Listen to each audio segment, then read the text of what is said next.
Hi, this is Track D, AI Product Management, part 1 of this series.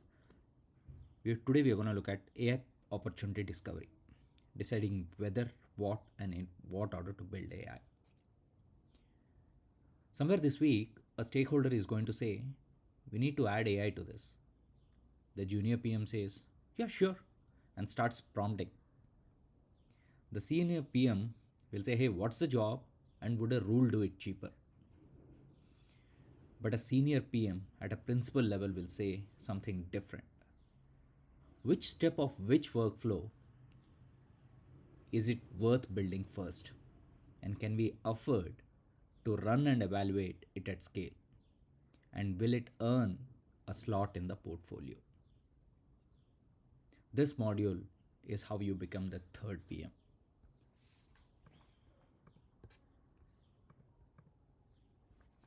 And in this module, we are going to look at three altitudes. From a simple idea, we understand that hey, AI has made prediction cheap, pretty much.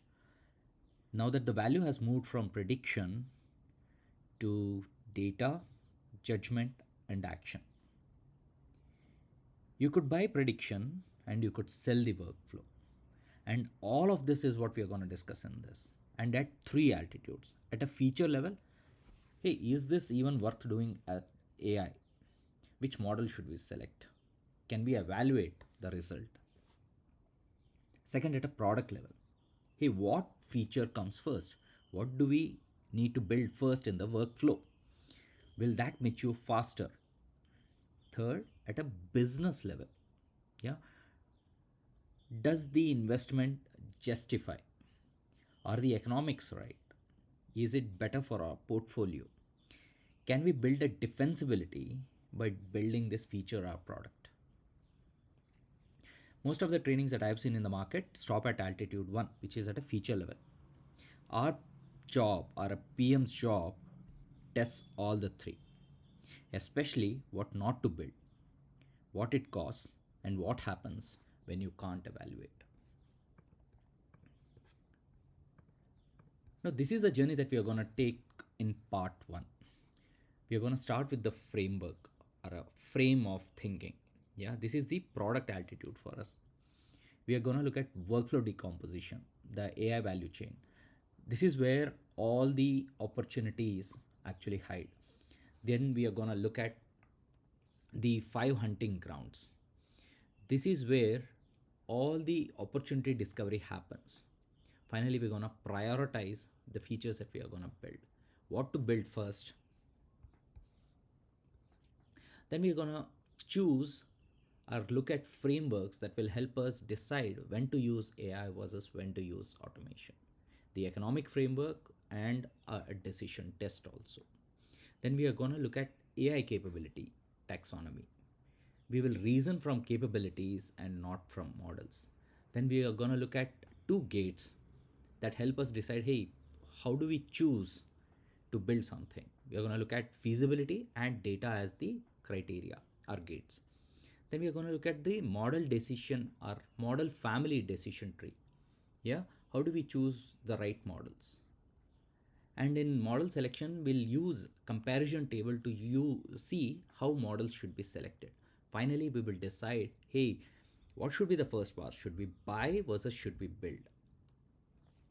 Third part in this journey is going to be on your cost, your evaluation, the sequence of execution, etc. And this is the business altitude for us, guys. Yeah, we're going to look at token economics, the model economics. Yeah, does the math here? Then we are going to look at complexity and the scalability of what we are trying to build. It's not just in terms of building, but in terms of thinking as well. Finally, we are going to look at evaluation economics. Hey, can we even evaluate what we are building and at what cost? We are going to look at the AI maturity curve. Finally, we are closing with portfolio strategy, which projects earn a lot in the list of items that we are going to build. Finally, we'll package all of this into a canvas, the AI opportunity canvas, and we'll look at how we can build falsifiable metrics that will help us decide whether or not we should do all of this. We'll start at the business or workflow, we'll drop to the feature level, and then rise back to business to understand the cost, evals the sequence of execution, and allocate the progressive execution. Let's get started. So let's begin first with the framing of the problem. Yeah, we know that the opportunities hide between workflow steps. If there is a sequence of action that's being currently done, that's the workflow. And if we try to decompose that and evaluate each one individually, we will understand, hey, whether AI solves that problem there or it's just a simple execution of rules that will suffice. Let's start with the workflow then. Yeah, not the feature. Yeah, let's take a simple example where we are looking at a support uh, department, and support department gets a list of tickets for them to resolve, or a list of if not tickets, we can call them issues to be resolved. Okay, when they get a ticket, we are looking at receive model. They get to categorize or tag the required ticket with appropriate data, then they route it. It could be to a different engineer, it could be to a different team to solve, it could be to find the appropriate data. Once the information is retrieved, the first draft reply is created, and then it's given for approval. Hey, can I send this message to the customer or not? And finally, we close the ticket with certain uh, remarks.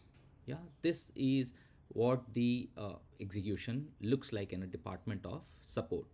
Yeah, here every step is a candidate. Okay, some are automations like routing. We could automate, hey, if a ticket contains a certain tag, route it to X department or a Y person and so on. Yeah, some are AI shaped. You would have understood by now that, hey, categorizing or tagging a ticket looks like a AML problem to be solved. Retrieving a data from a particular bunch of document looks like a RAG problem to be solved. Drafting could look like drafting a text, so it looks like Gen AI problem. And some stay human. For example, approving a particular draft created is like the human in the loop. You need a human who approves certain things. For example, if there is a refund requested from a customer in a support ticket, do I approve it? If it is less than 500 rupees or dollars, how do I behave? If it is more than $1,000 or 10,000 or $50,000, who approves it? That's where it needs to stay human. The AI value chain looks something like this.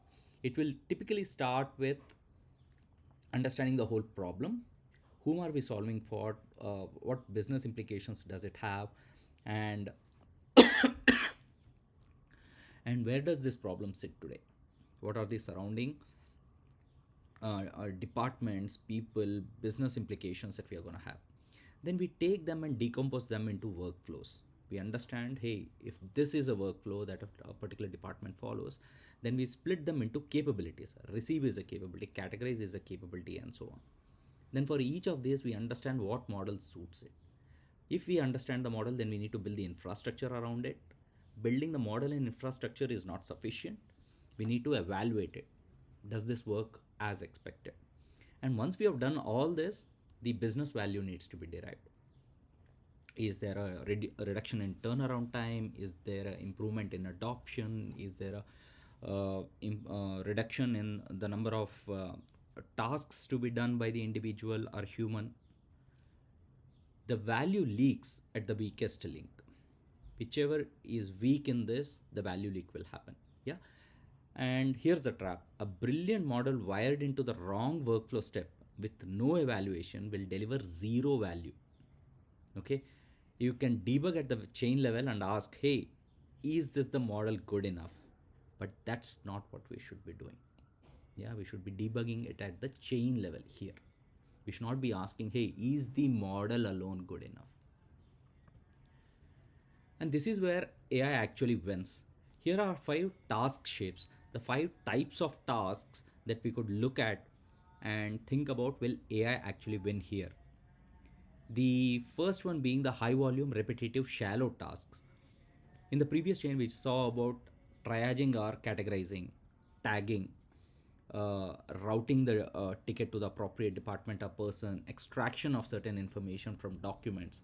These are typical machine learning wins. You, for example, categorizing the ticket, very simple one. You get a ticket, you categorize whether it's a bug, it's a information, it's a other type of refund kind of a ticket or what. Drafting shape, a machine could draft for review and a human could produce a first version. Yeah, the copilot pattern is the typical example here. Copilot helps you draft something, a human clicks on the button send. Search or match shaped, you find the right document, answer in a large corpus or answer from a large corpus. Retrieval is what we are doing here, which we'll learn later, but in this context we are trying to get the data out from the documents. Yeah, searching or retrieval. Then we have expertise or bottleneck. This is a scenario where a junior resource could have been given a AI support to answer certain questions in place of a scarce expert answer. Because scarce experts are truly scarce, we could have replaced it with a junior plus AI support. Then we have exhaust rich data. That is, whenever in our workflow, when we uh, capture a lot of data, we could see if that exhaust our data could be used to resolve the ticket, could be used to answer the questions. If we do not have that exhaust data, then it becomes really difficult to build automation around it. Yeah. So these are the five task shapes. Okay. A product is a bundle of the jobs, as we saw, and finding which steps are AI shaped is very important for us. We don't want to brand the whole thing as an AI product. Rather, we look at this workflow, which could be different for different teams and workflow departments, and we identify which of this value chain or our item in this value chain could be replaced with automation or AI. These are some anti patterns that we should typically be aware of. We should ideally walk away or descope them. For example, it is one shot. That is, it's a rare case that could happen, not the regular workflow. For example, high stakes, irreversible, or no review kind of a scenarios. Imagine auto approving a 5 lakh rupee refund. I would want it to be done by human. I don't want it to be automated. A silent confident error that we can't undo. Yeah. If we add review, that's better. Or we should never build this at all. Yeah. Zero data and zero tolerance for errors. High compliance environments. Yeah. They have zero tolerance for errors, like fintech, health tech, med tech. They have zero tolerance for errors. Nothing should go wrong there. Yeah. If there is no room to be wrong, do not use AI. Yeah. A 100-line rules engine gets approximately 95% of the value. If you can write a 100-line rule for the given workflow component or action, you don't need AI to do that, because the moment you start using AI, it gets more cost worry, it becomes more complex, it's harder to test, and there are many more failure modes now. Will it fail at a particular step? Will it not fail? Because everything is probabilistic in nature there. Yeah. The discipline that we are trying to build here is, hey, always bias towards automation first. Yeah. You reach for the cheapest tool that clears a bar and build around that. AI is what you use when the cheaper tools genuinely can't do that. And which opportunity to build first? This is how we prioritize. You create a score saying that, hey, what is the size of the impact? Impact could be in number of hours, it could be in dollar values, it could be in anything else like reduction of tokens, number of reviews, etc. Feasibility, is it already solved for, or are we doing it for the first time? Strategic differentiation, will it help us build a moat? The data advantage, do we have the required data to actually solve that value chain problem? All this multiplied together and divided by the evaluation cost. How much will it take us to evaluate this whole solution? Now here is the senior PM's cut. An easy, high impact, zero mode feature is often the wrong first thing to build. Yes, zero mode, high impact but easy. What's easy for you is easy for everyone else too. Yeah, the weight differentiation and data advantage, the dimensions juniors ignore. Yeah, these are the two dimensions that juniors ignore. Prioritize before you canvas. Okay, you canvas the winner, not every idea. So prioritization becomes much more important for senior leaders. This brings us to the most important part, which is choosing the capability and the model. Okay, the feature level technical calls is in the cheapest order that clears the bar. Yeah, we use the cheapest model available to get the thing done and not start with the best model in the market. This clearly comes from a topic that we have been doing since ages.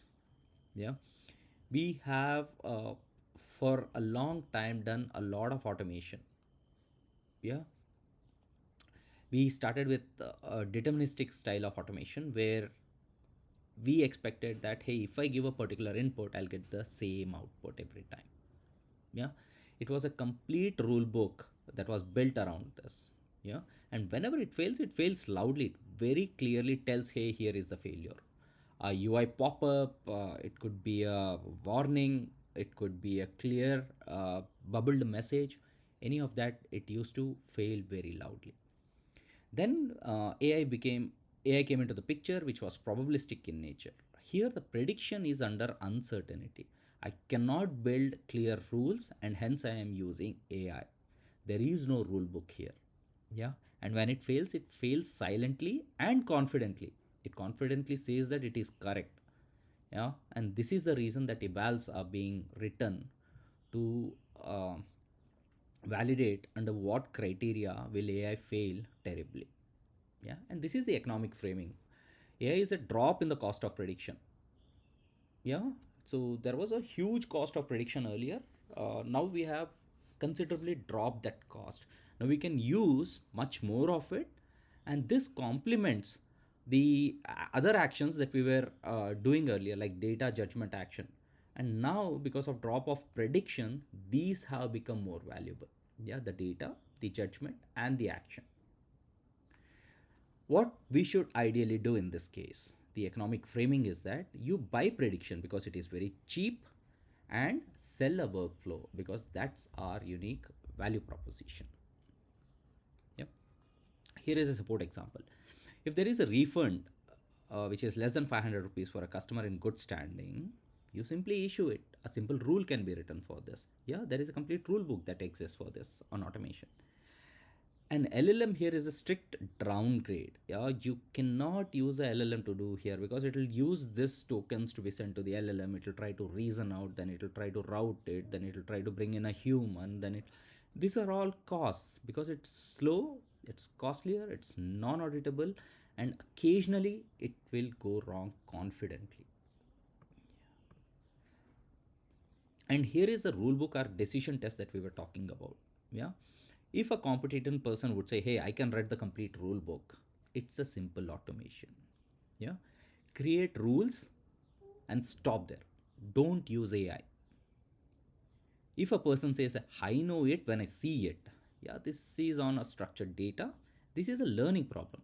If you can take the data, pass it through a system and train it, you have the classical machine learning problem. Yeah, build this for this kind of problem statements. If a person says that, hey, I need to generate language code and images, this is a pure generative problem. Yeah, we can use LLMs for this. The ultimate step is, hey, I want that actions of these and thinking and doing action over many steps with tools, then that's agentic in nature. We need to build agents. Always resist to build agents because from the top till the bottom, the determinism reduces, the probabilistic nature of the problem statement increases, the chances of system going wrong or giving incorrect answers confidently increases, and hence the impact on revenue, brand, and many other factors increases. Yeah. To apply it cold, this single test run before everything else kills the most common rookie error. We sprinkle AI everywhere, right? That problem is solved because of this. Spotting that is worth more than any prompt technique. Yeah, instead of writing 100 different styles of prompt and adding on top of that again and again and keep iterating to improve prompts is not the ideal solution. The ideal approach is to start from automation, to build into learning problems, and then head into generative and agentic. Yeah, only when necessary.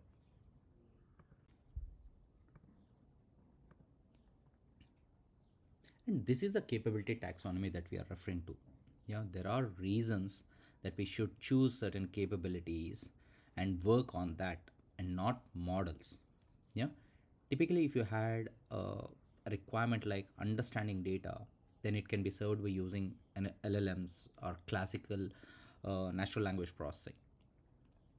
If you had a requirement for extraction of data, classical ML or small LLMs would do. If you want to classify the text or information, classical ML again would do that thing, and a cheap LLM could still solve the problem. If you want to retrieve data from large collection of documents, text, etc., you need to do embedding plus search, which is again our retrieval augmented generation. If you wanted to generate text, images, etc., LLMs are required. A good ones, I would say, if the quality bar is high. If you want to reason on the data, then you need a frontier LLM with a good chain of thought reasoning process. You also would need plan for many tasks. In that case, we would need a frontier or LLM things which work as agent in nature, because plan needs to be updated again and again. If you want to do act on certain capabilities, then you would need an agent plus tools. It could be connected through APIs, MCPs, or any of that. Then you have the learning capability that learns on its own. It's all about fine tuning or building recursive loops there. Yeah, reinforcement learning loops. While we looked at draft the reply as example, here we need to understand that, hey, the system needs to understand what to do, retrieve the right reply, and generate the response. Yeah, it doesn't need the other ones like plan, act, learn. Yeah, that one observation says what is the combination that will solve here. LLM plus RAG, no agent is required. And it kills the idea of make it an agent, yeah, which is a overreach. Yeah, we don't need to do. Yeah, and this is the decision tree, guys. Always start from the top to the bottom. Is it to simply understand, extract the data, classify, retrieve, then you do generation, reasoning, and planning, finally act, and the ultimate is learn on its own. Yeah, so given any workflow uh, for you, the value chain components, you need to look at each component and say, hey, what is the specific capability required and how can it be better served? There are two gates, and on each of that capability there are two gates. Feasibility, yeah, has the shape been already solved? Has this capability been proven in the market?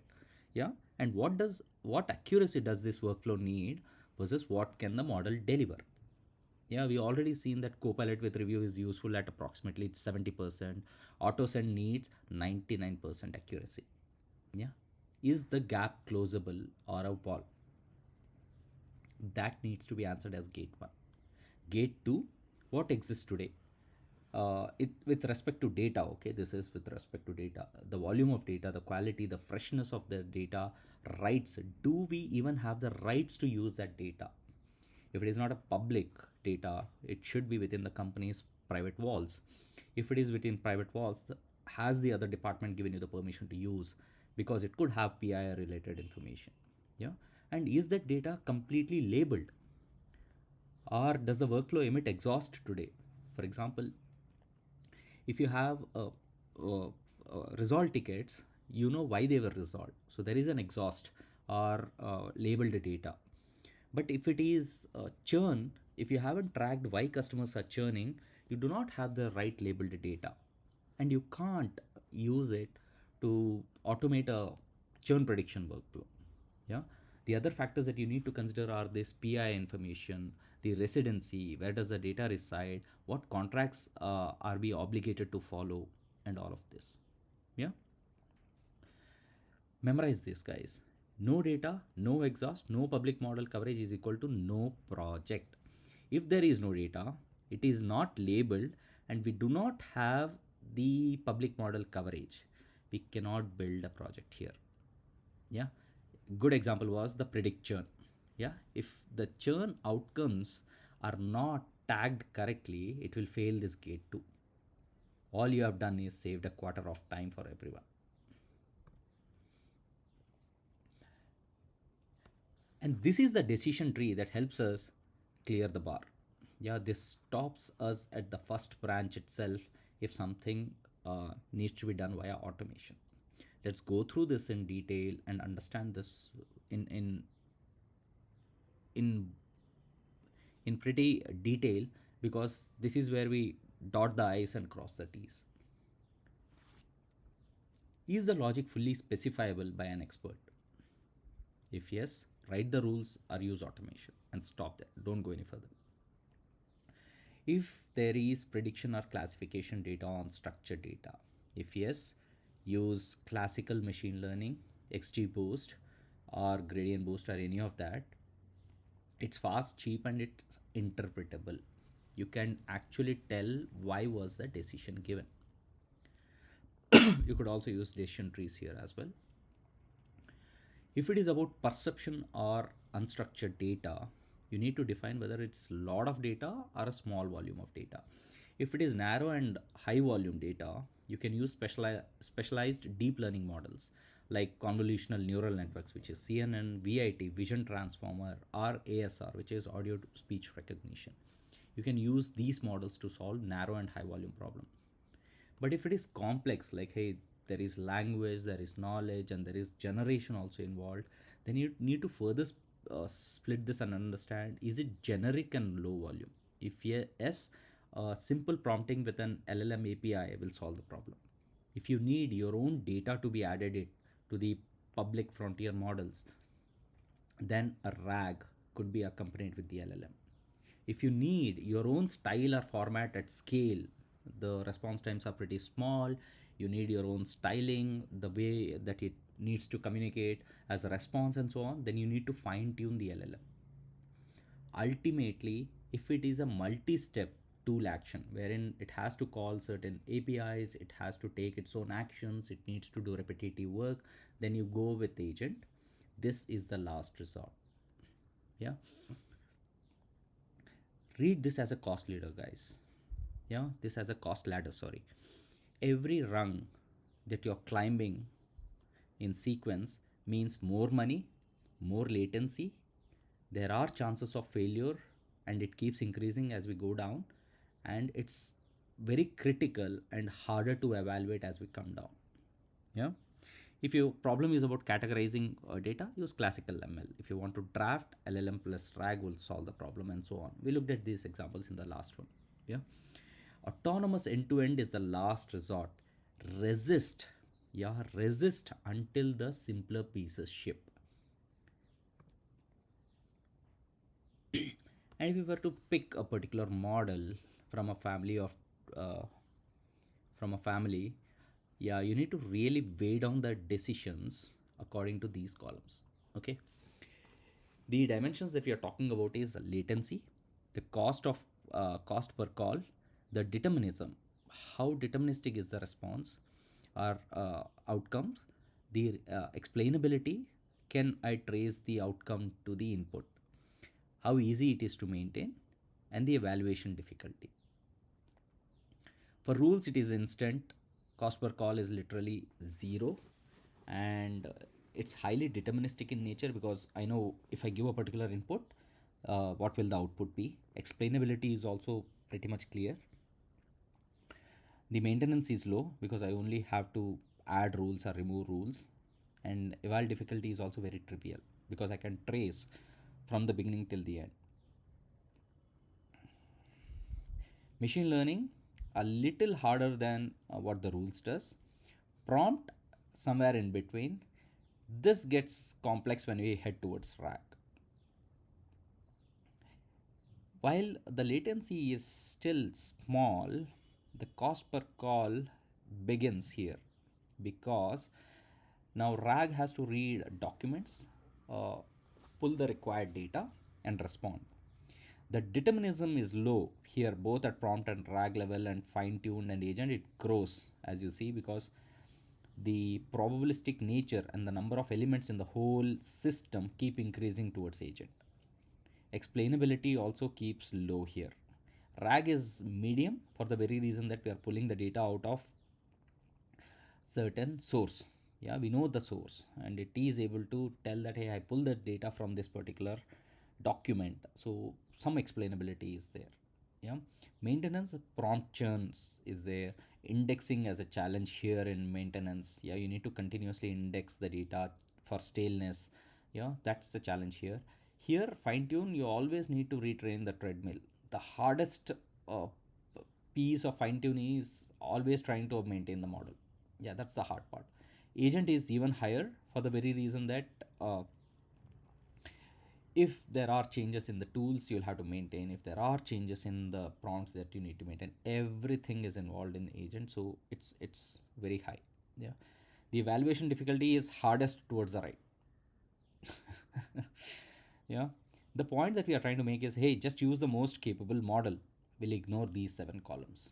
Yeah, in the regulated support, a cheaper, more interpretable family often wins on the columns that count. Yes, and here is a very good difference between whether you should build the whole differentiation or you should just buy it. Yeah, what we are saying is, hey, since the cost of prediction has come low, all you need to do is rent the frontier models like electricity, and rest of the components surrounding this prediction model, which is your data, your workflows, your whole distribution mechanism, built for that differentiation. Yeah. So how does this work? You plug into the frontier models via APIs and it starts working. In this context, the individuals or company uses the vendor scorecards to compare on capability, reliability, latency, safety, and the whole ecosystem. And for price comparison, you use the price cards and it's easier. Yeah, you optimize for cost per outcome, looking at always the quality. Yeah, and this is best when you want speed, flexibility, and broad capability matter, which matters the most for you. Yeah, whereas when you build for differentiation, you need to have your own proprietary data. Yeah, this data needs to compound your advantage. Yeah, it should be very specific it should be very specific for a particular workflow, and it needs to be deeply integrated. That's why these vertical domains are vertical workflows are taking a big leap in terms of economies, in terms of generation of revenue, in terms of investment, everything. Yeah, vertical integration is the big trend these days. Distribution channels, partnerships, and the brands that you own, build for that differentiation. This is best when you have a long term moat requirement, or you want to be different than the others, or defend yourself the highest. Yeah, the smartest approach is you buy this capability and build the moat around that. Yeah, you rent the frontier, you own this edge. And that's the 2026 rule that we are talking about, guys. The moat is being built through data, workflow, trust, distribution, everything that surrounds the cheapest offering, which is right now the model, the frontier model. Yeah, if you had 10 years of resolve tickets no competitor has, you wire this AI capability into that workflow.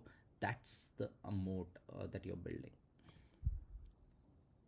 This brings us to the next step, which is cost, evaluate, and sequence. Yeah, the three questions that the business ask after launch are answered here. As a product manager, we should do the token math before building something, not after building. Okay, imagine you have 2 million requests per day and it takes approximately 3000 tokens per request, and per 1000 tokens it is we are being charged approximately 0.004 cents by the frontier LLMs. Yeah. So per request, which is this into this 0.004 into 3000, which is 0.012 per request cost is incurring. Yeah. If you multiply that with the number of requests per day, we get 2 million tokens or dollar value per day. If it is into 365,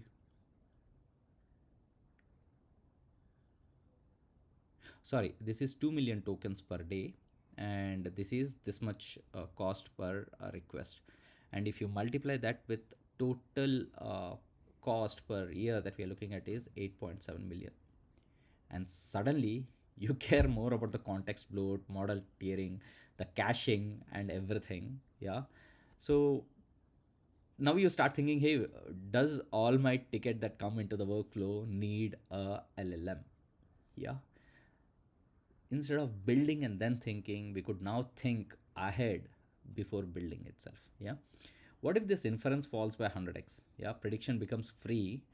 Run it everywhere. Value plus mode move entirely to the complements. Don't build defensibility on the model.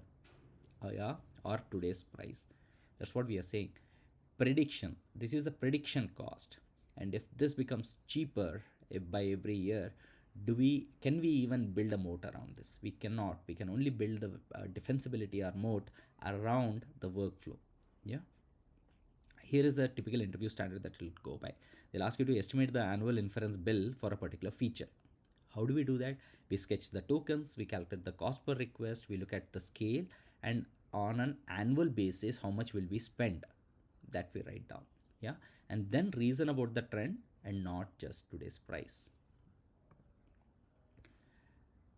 We looked at the big O notation in track A, track B, and track C part ones. And that's what is extending here as well. Yeah, if you go by rule engine, the cost per query is of the order of 1, which is free almost literally at any scale. Yeah. If you had a classifier, the inference again is at order of 1, it's flat. But if you start doing vector, you need to do comparison using binary search method. That is of the order of O log n. Still fine for a large corpus of data, still fine. And this is where we start seeing the bill grow. This is a brute force retrieval, which is of the order of n. This dies as the corpus grows. From 500k documents, if the document size suddenly goes to say 500 million, which is 100 times, yeah, the bill is also going to grow proportionately. And if you're looking at agent, that is k into tools into steps into the number of queries that we're going to have into the LLM tokens that we're going to, the cost explodes. Yeah, that's order of n retrieval inside a order of steps loop. Cost and latency compound. Yeah, let's index and cap the steps. That is, we index the data into RAG and we cap the number of steps that are need to be performed. We need to interrogate a design before it's built. No code required. That's why we are saying this is a product manager decision and not an engineering decision from day zero. Can we even evaluate what would it cost us? Yeah, how will we evaluate this? So we need to typically ask these questions. Okay, can we evaluate this at all? Is it automatic? Is it exact match, unit testable in terms of cents and instant? This is the ideal case. Do we have the workflow exhaust? Do we have the label data or the resolved tickets? Cheap and scalable. With LLM judges, again, you're using a lot of prompting here, token usage. A model grades the output. The cost will get a little moderate and noisy. With human review, experts grade the samples. Now, since training has come into picture, it is a little expensive, but it is again slow. Not really, it is subjective and no ground truth. We need to reconsider the whole project. We do not proceed from here. Yeah. And this is the most skipped question, guys. Many AI products fail because evaluation costs exceed engineering costs. Attach a cost per evaluation into how many or how often you must reevaluate the whole workflow. Every time a prompt change happens, you must reevaluate. Every time a model is updated, you need to reevaluate. Every time a minor change of even a word or a text needs to happen, you need to reevaluate.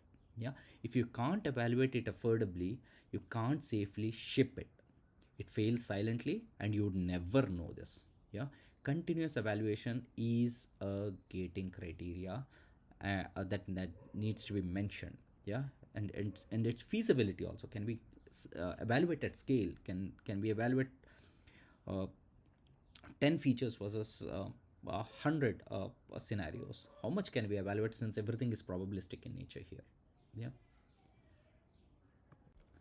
And this brings us to an interesting topic. Yeah, when do we allow autonomy? We do not do it on day zero. Yeah, we do not ship autonomous products on day one. We build successful AI products that climb a maturity curve, earning the trust and the data at each stage before taking the human further out of the loop. We typically start with a MVP where everything is human in nature or is a little AI driven. Then you add Copilot where a human is sitting beside the AI, for example, drafting an email and so on, and human is always editing it further. Then we bring human in the loop for approval, where human sits and just approves it, where the data has been fully generated purely by AI. Then we look at automation, where human only audits a certain samples. Finally, autonomy, where human is brought in only on exceptions.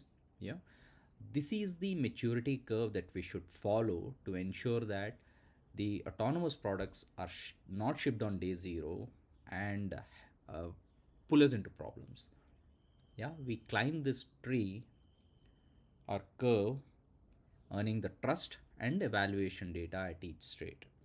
If Copilot says that we are not able to generate the right data and there is a lot of human edit, we need to keep improving the LLM or the prompt or the generation of the right data. This goes on until we reach the autonomy. Yeah, each stage is a shippable product and a risk gate, because we understand at what stage is the acceptance high. Yeah, and it's a roadmap within one opportunity. We draft for review, 4 week acceptance track record, we move to the auto send for high confidence, then look at the low stake classes for autonomy and so on. Yeah, so this is like a roadmap where we keep on improving on the AI maturity and keep moving ahead. Why it matters? Jumping straight into autonomy is the number way AI products lose trust and get pulled out.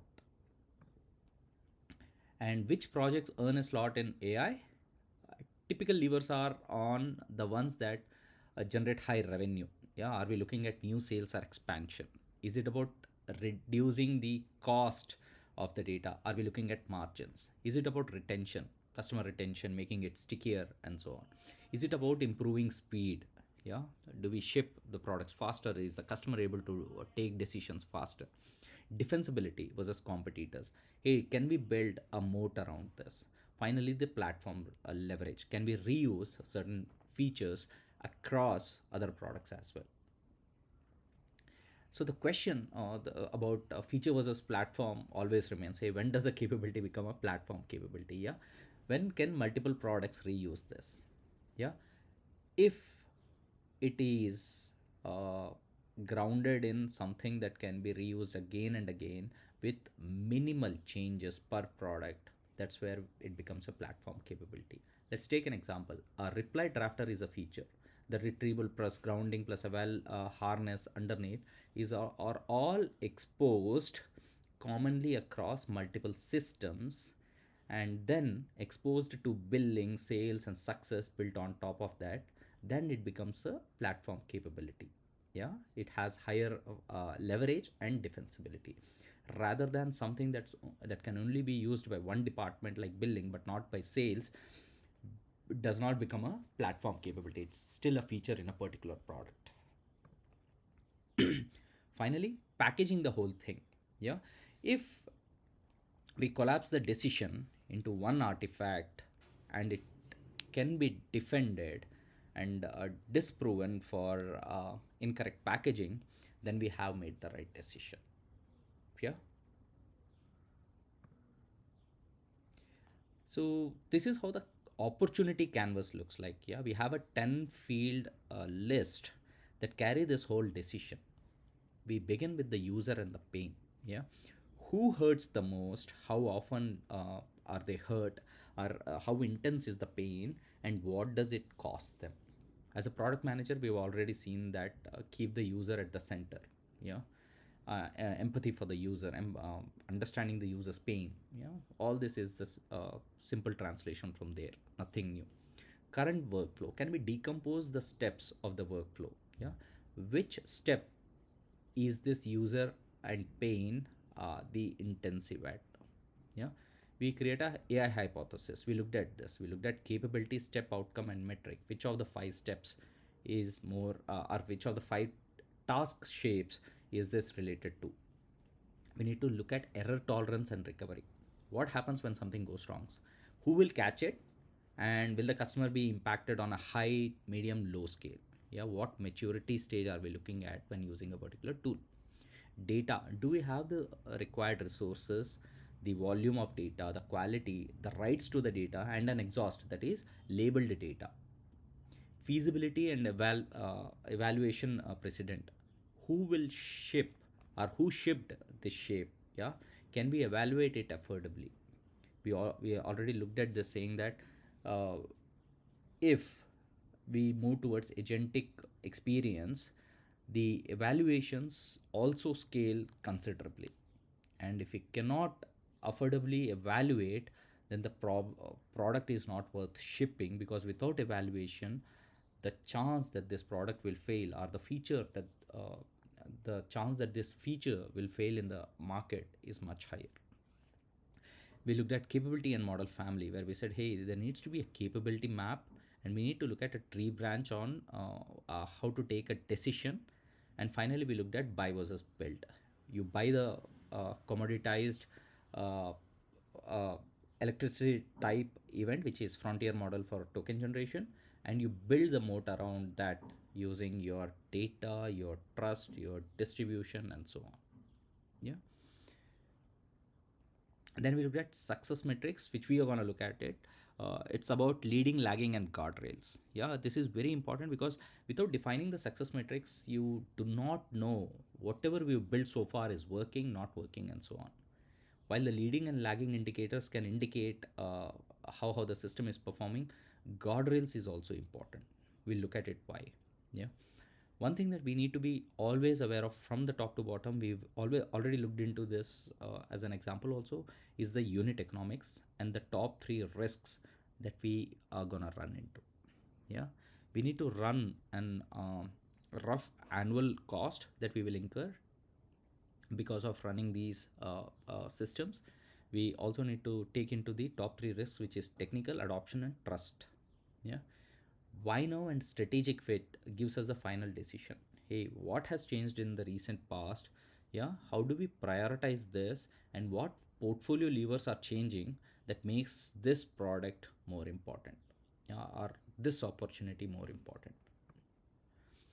And that can only happen, this whole thing can only happen if we start with a hypothesis. That is, we start saying that, hey, we believe a certain AI capability applied to a certain step will have a probable outcome for the type of the user that we are measuring using a certain metric. Yeah, and we will know if we are wrong if the falsified data by a particular time frame.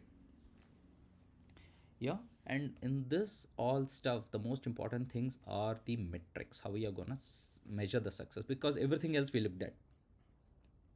One thing that we have not looked so far is the metric. So we're going to look at leading, lagging, and guardrails. Okay, leading indicators tell us, hey, what is moving. It tells us in early, for example, adoption is moving, acceptance rate is moving. Yeah, this could be the copilot's north star also. Yeah, this tells us if something is working. Lagging indicators tell us what's the outcome of the leading indicators, the business outcome. Yeah, the AHT, the average handling time. How much is the turnaround time for a support individual? The time saved between picking a ticket and resolving it. Has the revenue improved or the costs have come down? Has the CSAT score or the NPS score improved? Yeah. And the guardrails that we need to put here, at a certain threshold, we will refuse to sacrifice the feature and we'll pull it out. If the hallucination rate or error rate increases certain, if the cost of per query goes higher, yeah, if the latency of the product drops below certain time frame, then we have to pull the product aside because it's impacting the performance, it's impacting the user experience, it's indirectly impacting the costs associated with it. Yeah, we need to watch out for this great adoption that we are talking about. Yeah, because if the guardrail blows, it's a pure failure. Yeah, and only guardrail can reveal it, nothing else. Yeah, so guardrails are also important, not just the leading and lagging indicators. This brings us to a very important session, the PM perspective.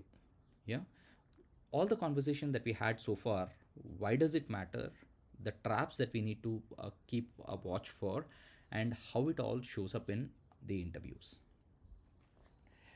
We looked this at in the first slide where we were talking about the altitudes that we need to understand the whole value proposition from. Yeah, while the feature is all about, hey, will the automation first break, or will it be a silent failure, we need to be the owners of that. Okay, and somebody as a junior product manager who are typically looking into that, we need to ask, hey, would a rule do it cheaper, and how will we know it's working? Yeah, we need a certain metrics that will help us track this. Yeah, right before we get into the sprint, not as a post activity. Yeah, the error tolerance design, the guardrails are all product manager tasks. Yeah, at a product altitude we need to prioritize. We don't just have to decide what to build, we have to decide what not to build. So prioritizing across a workflow under finite capacity and sequencing on the maturity curve is the job that a PM needs to take up here. Yeah, we need to weigh down the differentiations with easy plus high impact, and think about it, and that's what will separate a principal from a junior or a senior product manager. At the business altitude, which leaders think about, they own the economics and the moat. Yeah, they are not just estimating the bill, but they are reasoning about a 100x drop. Yeah, how can we drop the bill by 100x? They are judging whether eval is affordable, whether they need to allocate a portfolio towards platform leverage and defensibility. This becomes very important, guys, for the very reason that business people at your director, associate director, your principal, or group product managers, they all make decisions at this level. One through line: you don't build the model, you decide whether, what, which, at what cost, in what sequence, and how would you know you were wrong. Yeah, you create a traceability and a decision matrix that you have built that will tell you whether you have succeeded or you have failed, and how you have failed. Here are some misconceptions to avoid. Okay, there is a cutting edge in the market, people say add AI. No, what we need to do is find the cheapest tools that clear the bar and add them. Hey, it'll throw an error. No, AIs don't fail like that, they fail silently and confidently. The model is our moat. Model has been commoditized. The moat is now data plus workflow plus trust plus distribution. Yeah, we are saying, hey, most capable model is equal to best. No, you need to you have ignored, this ignores the 7 selection columns that we earlier spoke about. We need to be aware of these. Yeah, metric later, no. If it cannot be falsified and it cannot be unkilled, or it cannot be undefensive, it cannot be undefensible, why are we even building it? Yeah, that's the wrong way to look at it. Metrics come first. We have lots of data, yes, but are they labeled? or is it exhaust data? Do we have the rights? Else it is a zero project. We cannot pick it up. Build the easy one first. Easy for you, but easy, is it easy for competitors? Of course it is easy for them as well. Ship autonomy impressive? No. You skip the complete maturity curve by doing so, and you lose the trust of the customers of the business. Start with automation. Eval is an engineering detail. Unvaluable affordability is equal to don't ship. Yeah. If you cannot evaluate something as a product manager, do not give it to engineering team to build it. And getting into the interview deal, here are some questions that we could be asked. Yeah, in a particular workflow, why AI? Yeah, what does that probabilistic capability buy that rules can't? If nothing, don't do it. Why now? If somebody asks why are we now building it, then you need to do a capability versus cost uh, threshold crossing check. If it has crossed, that is capability is high, low cost, and you have new data and the competitive window is open, build it. That's why now. Why this model? We need to do the tree walk and look at the 7 selection columns, and we need to do the trade-offs. Yeah, what data exists, and if that's question asked, you need to look at what data needs to be generated. uh, what does usage generate here? Does it generate a exhaust data which is a labeled text, and can we evaluate affordably? That is the question that we need to ask on if data exists. What will success look like? We looked at the metric, the target, the time frame, the guardrails, and the falsifiable hypothesis. Yeah. So at a principal product manager level or higher, these are the questions that we will asking. Hey, why this one first? Which is prioritization problem. What will it cost at scale? We are looking at the economics. Where does it sit on the maturity curve in the portfolio? That we looked at as well. Yeah. Here are some core questions that could be asked, and the shape of a strong answer. If somebody asks you, hey, decide whether a problem needs AI at all, we need to look at the rule book test. Start from the automation and then go towards the cost of being wrong. Add review at each step, or walk if high stakes are irreversible. If the stakes are high and irreversible, do not use AI. Yeah. Imagine a stakeholder demands AI. Yeah, we need to reframe the solution towards pain. Hey, is this customer feeling the pain? Ask those 5 questions that we have looked at previously. Yeah, and propose the cheapest capability, or reveal that there's no real pain at all. Yeah. We need to identify an opportunity in particular domain. Again, we need to decompose the whole workflow there, understand what shapes of data it has, prioritize one of the tasks shapes, or a step in the value chain, and gate it very clearly, understand its capabilities, choose the right family of model, then build the metrics with guardrails. Yeah. If an interviewer asks you prompting versus RAG versus fine tuning, very clearly you can tell that, hey, we need to understand the capability first. Yeah, if the capability is towards uh, uh, understanding or getting that data out, it's all about prompting. If we need to add our own data or knowledge, then it is RAG. If it is about using our own style at scale, then we need to do fine tuning. And this is the last one, which requires a retraining cost. It is very hard uh, to build the eval, to retrain, and so on. And these are some harder principle level questions. For example, if I remove AI from the product, what will happen? Yeah, when rules matured, guardrail shows it's untrustworthy, or run plus eval cost exceeds value. Yeah. And that's how we can remove AI from a product, by adding rules, or ensuring that the run plus eval cost exceeds the value. Only then we sorry only if the running and evaluation cost exceeds a certain value, only then we remove AI, otherwise we keep it. Okay. When is a RAG worse than your prompting? When the task doesn't need your knowledge, RAG just adds latency and a failure mode, so we need to remove it. If our own specific knowledge is not required, RAG is totally unnecessary. Yeah. Avoid agents. When do we avoid agents? Yeah, whenever there is no uh, Autonomy are individual actions that use other tools. Then we don't need agents. Yeah, we only need agents when there is a planning activity and there is a execution activity. Estimate ROI before building. We looked at this formula. We said, hey, value is equal to pain into frequency into improvement. Yeah, and we also looked at the value that it provides and how it does do. Yeah, we looked at cost is equal to build plus run bill plus evaluation. All the three.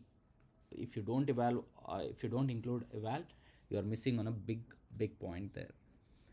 If evaluation is impossible, if somebody says that, hey, you cannot evaluate this is a very narrow scope. Keep a human in the loop or don't ship at all, because if evaluation is not done, the chances that the product will fail are higher. So you don't ship the product, or you keep a human in the loop, which is HATL. Sunset an AI feature. We descend on the maturity level or maturity curve in reverse. If you are trying to sunset an AI feature, what do we need to do? Do we need to bring in automation or human in the loop, or what do we need to do? Platform versus feature, we looked at if more than one product can reuse the capability, then we move towards platform. Otherwise, it remains as a feature. Inference falls 100x times. Yeah, we looked at this because the prediction capability has become a commodity. Yeah, all frontier models are a commodity now. We need to use them like electricity. Yeah, cheap. So use them for prediction, but build the moat around your data, your workflow, your trust, and the distribution. Yeah, this is what we looked at. So ultimately, this is the vocabulary that we have owned by walking through this whole stuff. We started with an idea saying that, hey, the prediction has become cheap, and now the value has moved to the other complementary factors like your data, your judgment, and action. Yeah. So what you need to do is you need to buy the prediction capability and sell a workflow around this. If you had to take one idea out of this whole presentation, it is this, guys. You build around the prediction, which is cheap. You you you build for these values, which is your judgment, your taste, your data, your trustworthiness, and everything. While you buy the prediction, everything else is a moat for you. Your workflow, your trust, your data, everything is a moat for you. And we looked at these four steps, which is framing the problem, choosing the right model, the right step to perform the automation in the right sequence. Then we calculated the cost or evals and the sequence in which we need to build this. Finally, how do we package this? We looked at the opportunity canvas, etc. Here. So from the three altitudes, that is how we need to practice this. Anytime you get a workflow, you need to follow this sequence. Yeah, you decompose the workflow of your product head, mark each step for automation, AI shaped, and understanding where to keep the human. You prioritize a certain candidates and state whether you would build first and refuse ideally refuse to build.